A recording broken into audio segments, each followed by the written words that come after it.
Okay, so now we're going to move into using historical context effectively.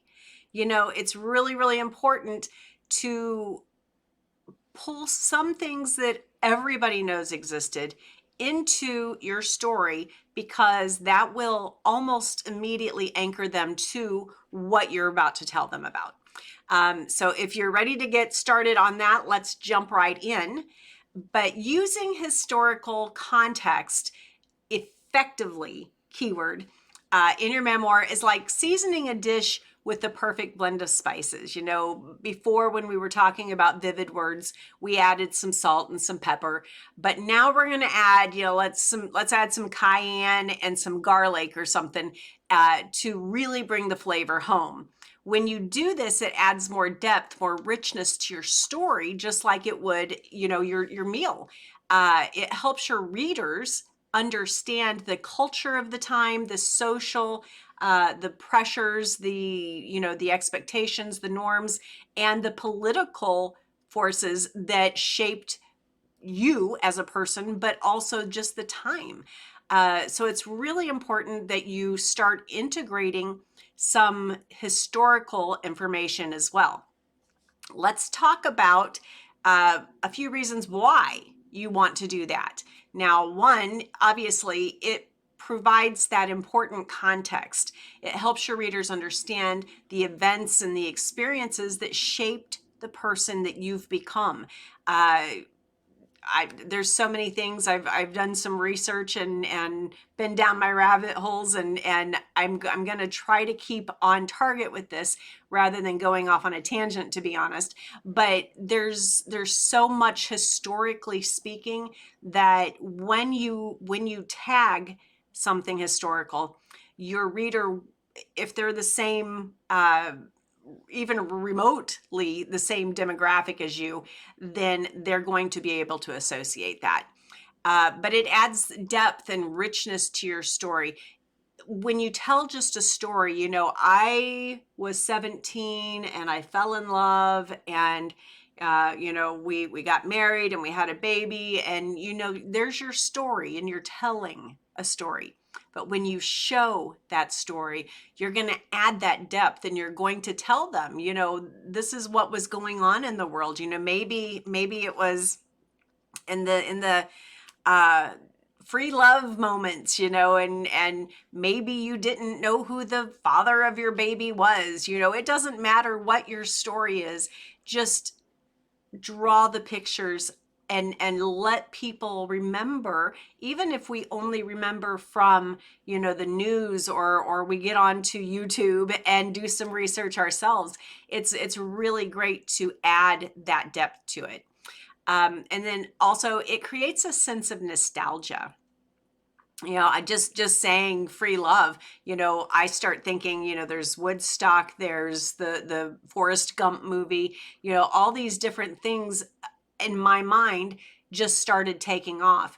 And if you put something like that in your memoir, your reader is going to have that same reaction. They're going to automatically start cranking their wheels again and remembering things, and they'll start to feel nostalgic. So even if they don't immediately feel something for your story yet, as long as you put them in a place where they can start the emotions flowing, then your words and your story will bring them into your story better.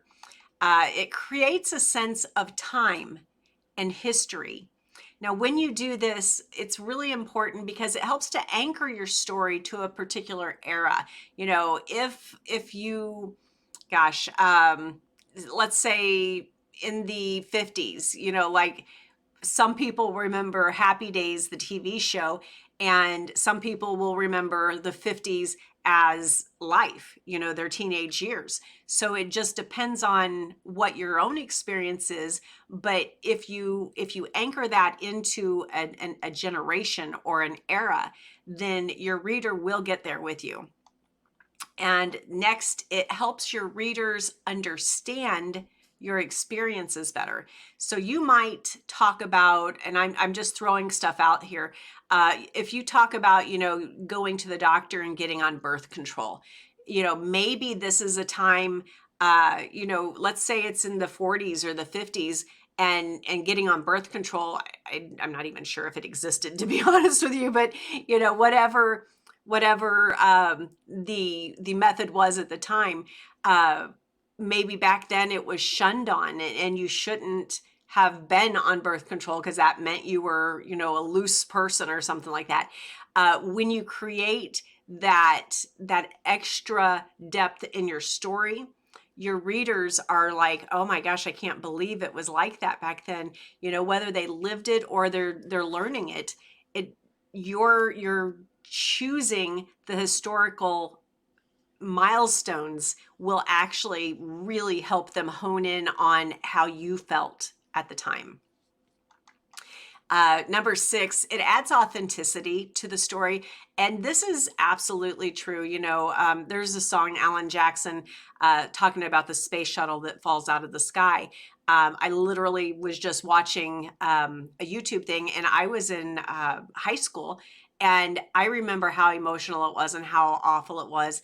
But it didn't really impact my life personally at the time. So as I watched the play of it just now, I actually teared up because at my age now, I understand the impact differently. So what this does is when you're giving a little bit of your story and you're putting something that's happened in the news in that story, then your reader is going to be able to, be like, oh my gosh, yeah, if she went through this at that time, then that's probably what she was thinking. And yeah, I can totally understand that.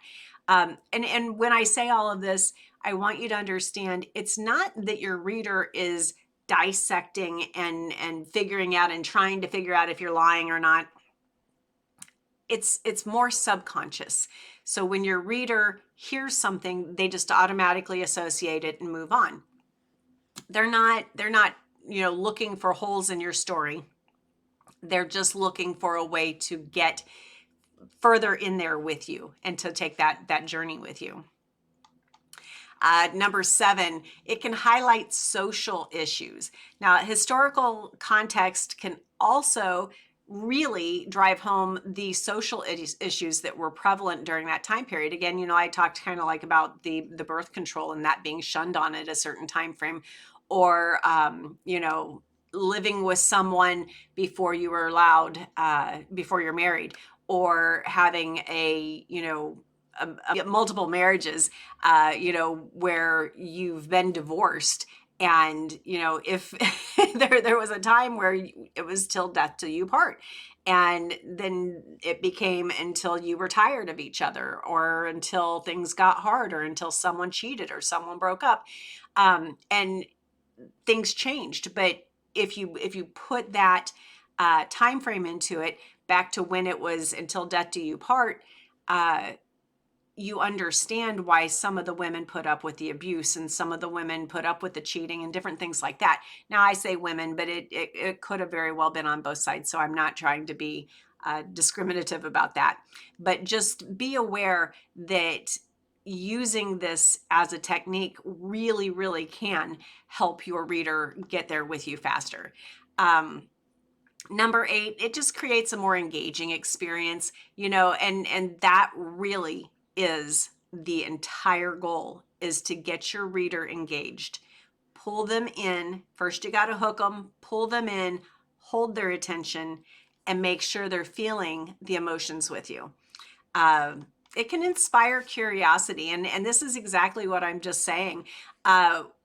What you write, if it's historical, may actually make someone go to YouTube and start down a different rabbit hole and say, gosh, I didn't even really remember anything about, the Berlin Wall, or whatever, the example would be. And then they might start researching and watch other videos and learn things that make their lives fuller for having that extra understanding or education. So when you inspire that curiosity, it's actually a really, really great feeling for your reader, even though it has nothing to do necessarily with your journal or your memoir. It benefits your reader in multiple ways. So the last thing I've got here is that it makes your story more universal. Um, when I say that, what I mean is it helps your readers know how your experiences are connected and how it impacted you, and how overall many people went through that same thing. The divorcees, that was a whole generation when people started getting divorced. That was an entire movement of when people said, I'm not putting up with this just because, and it can make it more relatable, and you become part of a movement instead of just your own single story. So just remember, guys, using the historical context effectively is a vital part of creating a compelling and meaningful memoir. I am certain you can do it. Just do some time, spend brainstorming, figure out what was going on in the world around you. Make sure that your story is your story, but you share what was going on in your entire world. All right, guys, go out there, have some fun, and let the creativity soar.